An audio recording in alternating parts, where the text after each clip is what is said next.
Hello friends, welcome to my channel Rajesh, మీ తెలుగు యాదగుడు. ఇవాళ వచ్చేసి మనం నంద్యాల జిల్లా బండాత్మకూరు మండలంలోని పెద్ద దేవాలాపురంలో ఉన్న ఆంజనేయ స్వామి దేవాలయాన్ని అయితే చూడబోతున్నామండి. ఎప్పటిలాగానే మన వీడియో చాలా ఎక్సలెంట్గా ఉండబోతుంది. వీడియోని మాత్రం ఎక్కడ స్కిప్ చేయకుండా చూడండి. ఇక ఆలస్యం చేయకుండా వీడియోలోకి అయితే వెళ్దాం, పదండి.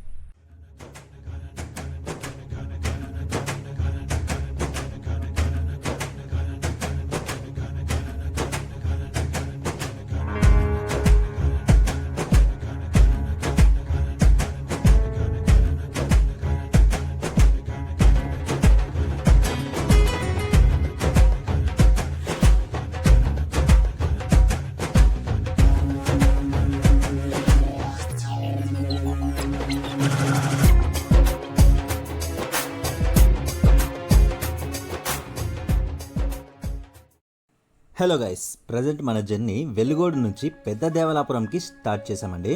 లాస్ట్ వీడియోలో ఆత్మకూరు నుంచి వెలుగోడుకు వచ్చే రూట్లో ఉన్న నల్లమల్ల అడవి అందాలను అలాగే వెలుగోడు రిజర్వాయర్ని చూపించాను.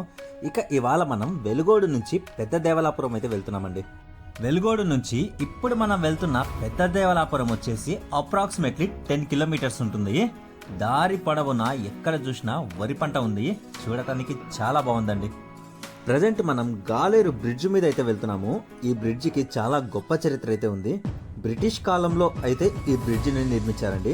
ఈ బ్రిడ్జికి ఒక స్పెషాలిటీ అయితే ఉంది. బ్రిడ్జ్ మీద నుంచి ఏమైనా పెద్ద వెహికల్స్ వెళ్ళినట్లయితే లైట్గా బ్రిడ్జ్ ఊగుతుందండి. గాలేరు బ్రిడ్జ్ దగ్గర నుంచి కాస్త ముందుకు రాగానే మా అమ్మమ్మ వాళ్ళ ఊరు మోత్కూరు వస్తుంది. ఈ మోత్కూరు గ్రామానికి నాకు చాలా అందమైన తీపి జ్ఞాపకాలు ఉన్నాయి.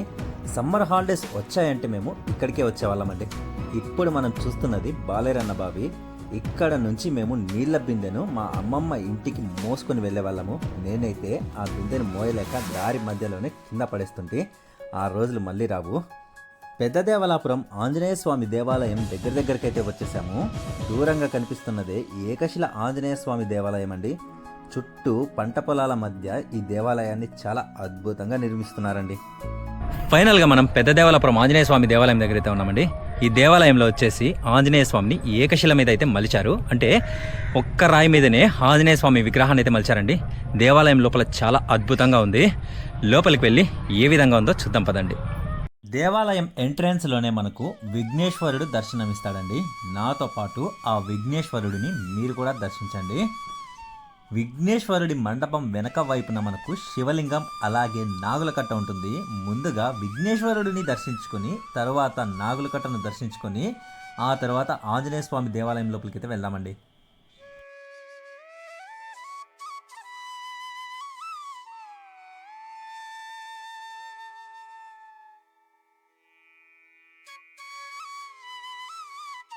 నేను 2 సంవత్సరాల క్రితం ఈ దేవాలయానికి వచ్చాను. అప్పుడు ఈ దేవాలయం ఇంకా కన్స్ట్రక్ట్ చేస్తూనే ఉన్నారు. ఆల్మోస్ట్ ఇప్పుడు కంప్లీట్ అయింది. అంటే ఇంకా చిన్న చిన్న పనులు పెండింగ్లో ఉన్నాయి. అవి కూడా త్వరలో పూర్తిగా కంప్లీట్ అవుతాయని చెప్తున్నారు. దేవాలయం ఎదురుగా ధ్వజస్తంభం అలాగే ఒక పెద్ద ఒంటె విగ్రహం ఉంటుంది. చూడటానికి చాలా బాగుందండి. ఆంజనేయ స్వామి వాహనం వచ్చేసి ఒంటె, అందువల్ల ఈ దేవాలయం ఎంట్రన్స్లోనే మనకు ఒంటె విగ్రహాన్ని ఉంచారండి. ఇక ఈ దేవాలయం లోపలికి వెళ్దాం, పదండి.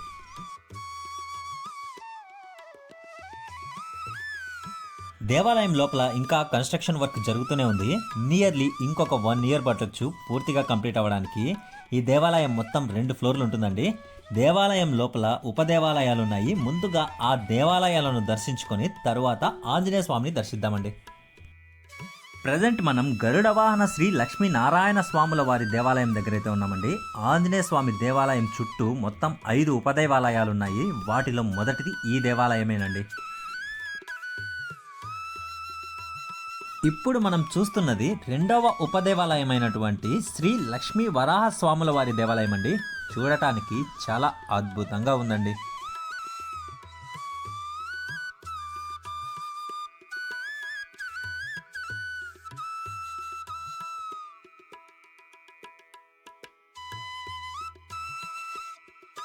ఇప్పుడు మనం చూస్తున్నది 3వ ఉపదేవాలయం అయినటువంటి శ్రీ సీత రామ లక్ష్మణ హనుమాన్ స్వాముల వారి దేవాలయం అండి. జై శ్రీరామ్. దేవాలయ నిర్మాణం పూర్తయిన తర్వాత నేను ఇంత క్లియర్గా మీకు చూపించలేనేమో. మ్యాక్సిమం లోపలికి కెమెరాస్ కూడా అలో ఉండకపోవచ్చండి. ప్రజెంట్ మనం చూస్తున్నది శ్రీ లక్ష్మీ హయగ్రీవ స్వాముల వారి దేవాలయం అండి. ఇది వచ్చేసి 4వ ఉపదేవాలయం అండి.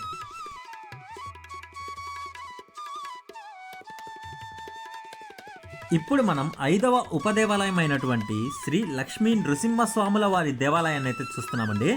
లోపల లైటింగ్స్ కూడా వేస్తే చాలా అద్భుతంగా ఉంటుందండి.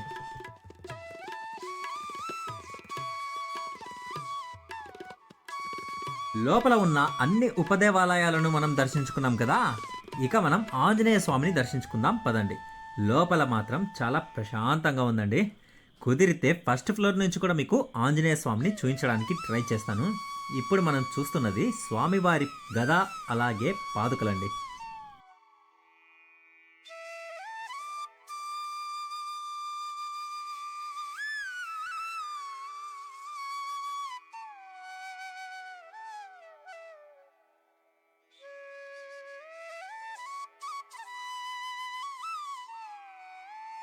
ఏకశిల ఆంజనేయ స్వామిని నాతో పాటు మీరు కూడా దర్శనం చేసుకోండి. ఈ దేవాలయంకి ప్రతి అమావాస్య రోజున భక్తులు తండోపతండాలుగా వస్తారండి. రాత్రిళ్ళు ఇక్కడ నిద్ర కూడా చేస్తారట. ఇక్కడికి వచ్చిన భక్తుల సౌకర్యార్థం కోసం భోజన వసతి కూడా ఏర్పాటు చేస్తారండి.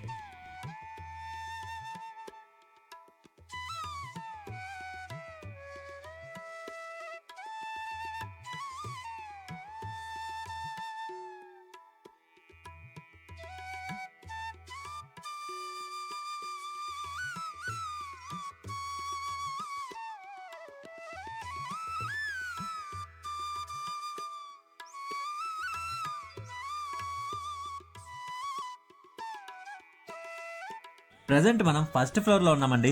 ఈ ఫస్ట్ ఫ్లోర్లో మొత్తం రూమ్స్ అయితే నిర్మిస్తున్నారట. ఇక్కడికి వచ్చిన భక్తుల కోసం అయ్యి ఉండొచ్చని నేను అనుకుంటున్నానండి. ఇక్కడి నుంచి చూస్తుంటే స్వామివారు చాలా క్లియర్గా కనిపిస్తున్నారండి.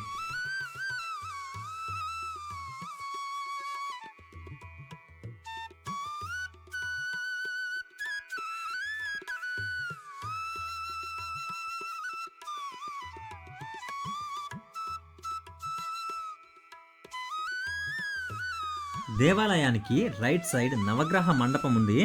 దేవాలయం చుట్టుపక్కల వాతావరణం మాత్రం చాలా ప్రశాంతంగా ఉందండి.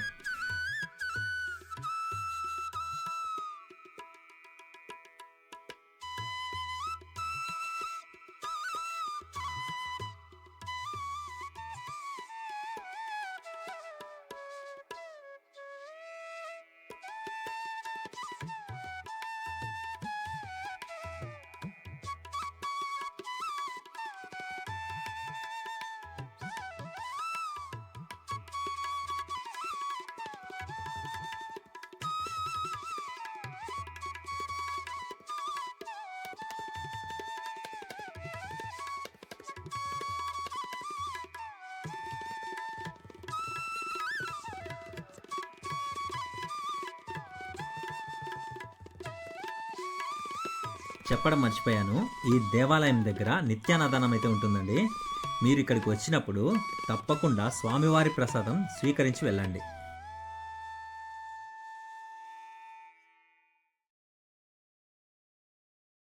ఐ హోప్ నా ఈ వీడియో మీకు నచ్చిందని నేను అనుకుంటున్నాను. నచ్చినట్లయితే don't forget to like, share, subscribe. సరికొత్త వీడియోతో మళ్ళీ కలుద్దాం. Until then, bye bye.